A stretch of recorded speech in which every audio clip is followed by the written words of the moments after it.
Թող ինձ պատասխանեն, ճիշտ հասկացեք, ասեն, որ Ռոբերտին այդ հերոսի կոչումը չի հասնում, եթե ոչ Ռոբերտին, ապա էլ ում։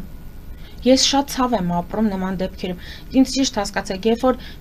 երեխայդ մեծացնում ես, հասցնում ես բանակի տարիքին, դու ինքդ քեզ ասում ես, լավ երկրից մի տարի չի, 2 տարի չի, ինչքան դուրս հանեմ, 10 տարի, այդ մի ամբողջ մարդու կյանք է, չէ, որ վերցնի։ Տվել ենք հայրենիքին, ես էլի եմ ասում, ես այնքան հոգուս մեջը պարտություն ունեմ, այո, որ Ռոբերտի նման զավակ եմ ունեցել, ու լիքը լավ մարդիկ, որոնք որ հասկանում են զինվորի գինը, ինձ միշտ խոնարհվում են ու ինձ շնորհակալություն են հայտնում, որ հայրենիքի համար նման որդի ենք մենք տվել։ Բան չունեմ ասելու, հիմա եղածը եղած էս, ոչ մի բան չեմ կարող անել։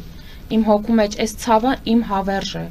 Բայց որ նման անտարբերության ենք հանդիպում, ավելի մեծ ցավ ենք ապրում ու ինքներս մեզ ափսոսում ենք, որ ում համար հասկացանք հանուն հայրենիքի, բայց եթե մարդիկ կան չեն գնահատում, շատ ափսոս եմ ապրում, ցավ եմ ապրում կրկնակի անգամ։